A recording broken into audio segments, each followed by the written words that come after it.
Olá, meu nome é Guilherme, serei um dos ministrantes do curso de Capacitação em Informática Básica 2025. Hoje teremos a nossa segunda aula do curso, uma aula de Introdução ao Computador. Antes de darmos início ao conteúdo da aula de hoje, é importante lembrarmos que, no vídeo postado na semana passada, a ministrante Leidineia fez uma apresentação geral do curso, onde foram apresentados os canais de comunicação entre os alunos e os ministrantes, além da metodologia que será adotada e do cronograma do curso. Também possui informações sobre a frequência, os questionários e avaliações dos cursistas. Se você possui alguma dúvida sobre algum desses tópicos, recomendamos que você volte e assista novamente o vídeo anterior. Começaremos agora a nossa videoaula intitulada de Introdução ao Computador. Nesta aula, vamos explorar a história e a evolução dos computadores, do primeiro computador criado pela humanidade até os computadores atuais. Além disso, vamos nos aprofundar na estrutura e nos componentes dos computadores, que fazem com que ele funcione. A nossa aula será dividida em três partes principais. Primeiro, vamos abordar a história e evolução dos computadores, desde a criação dos primeiros computadores até a evolução para os computadores atuais. Em seguida, iremos aprender sobre os dois principais componentes de um computador, que são o hardware e o software. Com essa estrutura, vamos conseguir construir um entendimento sólido do que realmente é um computador e como ele funciona. A história da computação começa muito antes dos computadores modernos. Desde os tempos antigos, a humanidade sempre buscou maneiras de desenvolver ferramentas que pudessem auxiliar nas tarefas do dia a dia. Um dos primeiros exemplos disso é o ábaco, que surgiu por volta de 2400 a.C. Foi utilizado inicialmente por mercadores da Mesopotâmia. O ábaco permitia realizar operações matemáticas básicas, como adição e subtração, de forma muito prática e eficiente para a época. Avançando no tempo, temos a La Pascalina, que foi criada em 1642 pelo matemático e filósofo francês Blaise Pascal. Ela foi a primeira calculadora mecânica capaz de realizar somas e subtrações de forma automática. Pascal desenvolveu essa máquina para ajudar o seu pai, que era um coletor de impostos, pois a máquina permitia realizar cálculos de maneira rápida e precisa. Estes exemplos nos mostram como a busca por eficiência sempre impulsionou a invenção de novas ferramentas ao longo da história. Em 1837, Charles Babbage, um matemático britânico, apresentou ao mundo o conceito de máquina analítica, uma invenção revolucionária que é frequentemente considerada o primeiro conceito de computador moderno. A máquina analítica foi projetada para ser uma máquina mecânica capaz de realizar qualquer cálculo matemático, utilizando um sistema de cartões perfurados para fornecer instruções e dados.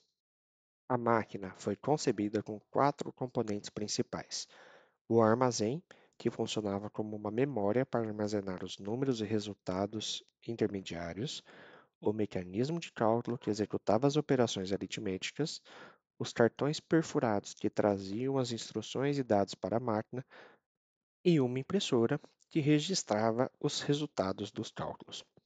Embora nunca tenha sido construída totalmente durante a vida de Babbage, a máquina analítica estabeleceu os princípios fundamentais da computação, como a separação entre memória e processador, e inspirou o desenvolvimento dos computadores modernos. Avançando para o século XX, encontramos o ENIAC, que foi o primeiro computador eletrônico digital de propósito geral do mundo.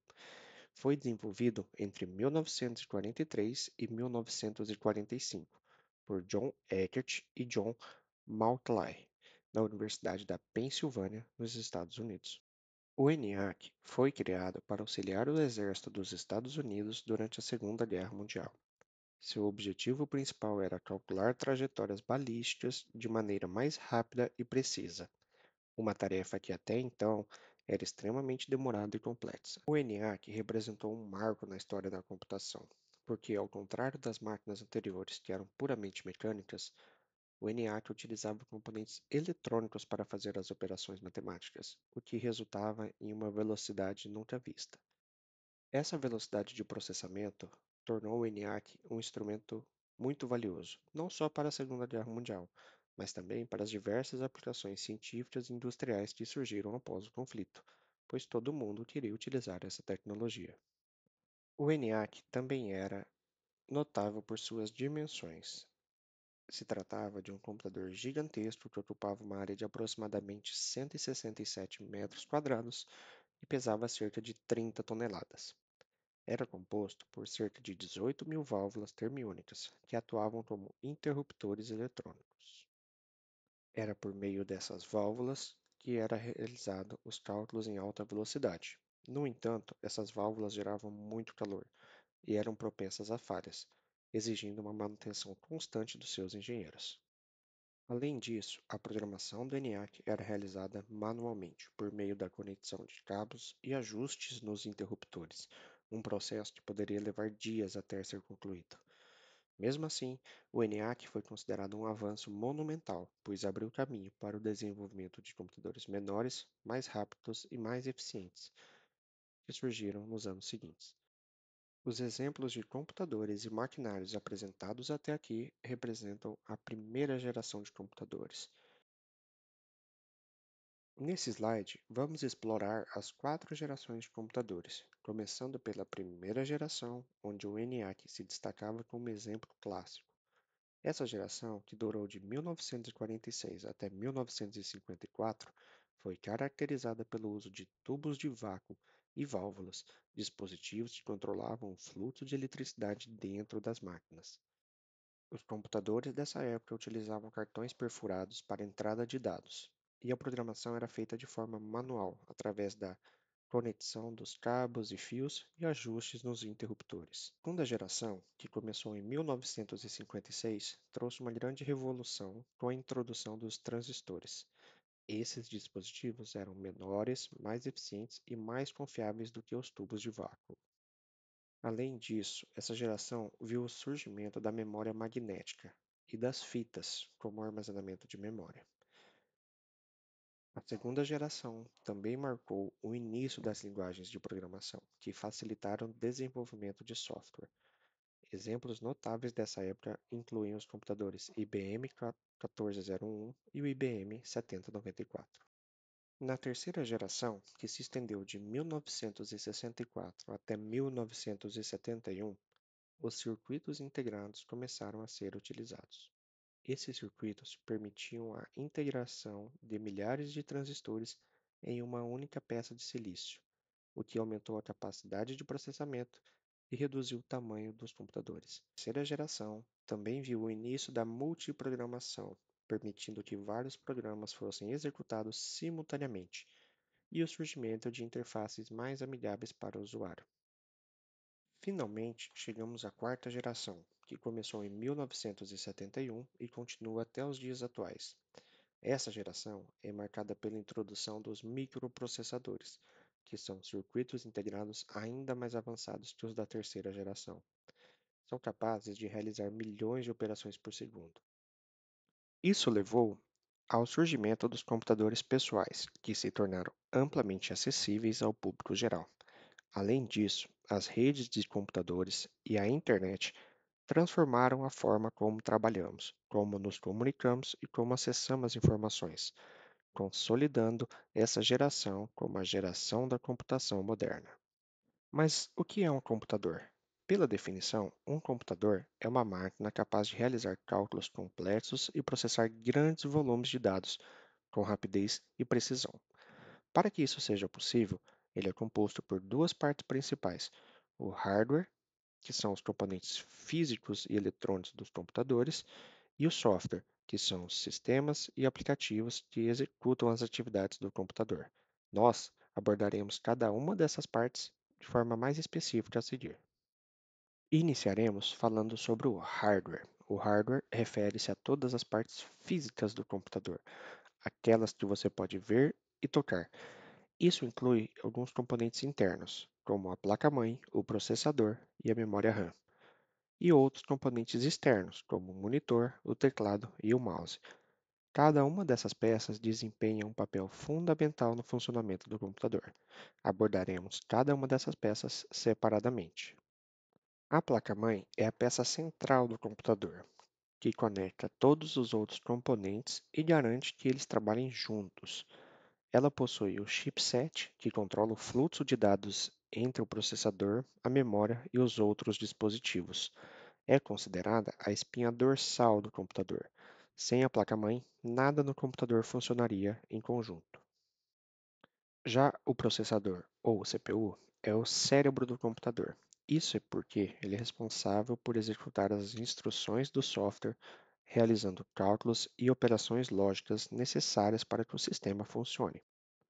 A CPU recebe os dados, processa esses dados de acordo com as instruções e envia o resultado para os outros componentes do computador. A velocidade e eficiência da CPU são cruciais para o desempenho geral do computador. Atualmente, existem diferentes tipos de processadores, que variam em termos de velocidade, números de núcleos e capacidade de processamento paralelo. Cada um é adequado para um tipo de tarefa, desde as tarefas mais simples até as tarefas mais complexas e que exigem maior número de processamento. Vamos falar agora sobre a memória e os diferentes tipos de memória. Primeiramente, vamos falar sobre a memória RAM. A memória RAM, ou memória de acesso aleatório, é um tipo de memória em que o computador usa para guardar temporariamente os dados em que o processador está trabalhando. Diferente dos discos rígidos que armazenam os dados de forma permanente, a memória RAM é utilizada para os dados que precisam ser acessados rapidamente. Quanto mais memória RAM você tiver, mais tarefas o computador consegue fazer ao mesmo tempo, o que é ótimo para multitarefa e para programas exigentes. Mas lembre-se, a memória RAM é uma memória volátil, ou seja, tudo que está na memória RAM é perdido quando o computador é desligado. Agora, vamos falar sobre os dispositivos de armazenamento, que são responsáveis pelo armazenamento permanente das informações. Para guardar dados de forma duradoura, usamos discos rígidos, que são os HDs, ou unidades de estado sólidos, que são os SSDs. O HD é uma tecnologia mais antiga e que utiliza disco magnético para armazenar dados. Ele é mais barato e oferece mais espaço, porém é mais lento e pode ser mais fácil de se danificar. Já o SSD é uma tecnologia mais nova que utiliza memória flash, o que faz com que os dados sejam acessados muito mais rápidos. Em computadores modernos, é comum encontrarmos as duas ferramentas de armazenamento: o SSD para o sistema operacional e para os aplicativos, e o HD para armazenar os arquivos maiores. Além dos componentes principais, como a placa-mãe, o processador e as unidades de memória, os computadores também devem possuir dispositivos periféricos. Os dispositivos periféricos são os componentes responsáveis pela interação entre o usuário e o computador. Esses dispositivos podem ser classificados em dois tipos principais: os dispositivos de entrada e os dispositivos de saída. Os dispositivos periféricos de entrada são aqueles que permitem ao usuário enviar informações ao computador, como o teclado, que permite o envio de informações através da digitação, e o scanner, que permite o envio de informações através da digitalização de documentos. Já os dispositivos periféricos de saída são aqueles que exibem ou reproduzem as informações processadas pelo computador, tornando-as acessíveis ao usuário. Podemos citar como exemplo o monitor, que exibe imagens, a impressora, que gera os documentos, e os alto-falantes, que reproduzem os sons do computador. Assim, encerramos as explicações sobre o hardware. A seguir, vamos falar sobre o software, que é o componente intangível do computador, ou seja, aquele que não podemos tocar. Os softwares são os programas e sistemas que dão instruções ao hardware para que o computador realize tarefas específicas. Sem o software, o hardware de um computador seria inútil, pois, apesar de estar funcionando, não teria as instruções sobre o que fazer. Nos próximos slides serão apresentados e detalhados os diferentes tipos de software que compõem um computador. Iniciaremos falando sobre o sistema operacional, que é o software mais importante em um computador. Ele é responsável por gerenciar todos os recursos do hardware e dos demais softwares, o que torna possível a utilização da máquina. O sistema operacional controla a memória, o processador, o armazenamento e os dispositivos conectados no computador. Além disso, é o sistema operacional que fornece uma interface para que você possa interagir com o seu computador. Sem o sistema operacional, o hardware do computador não funcionaria, porque não haveria uma maneira de organizar e executar as tarefas.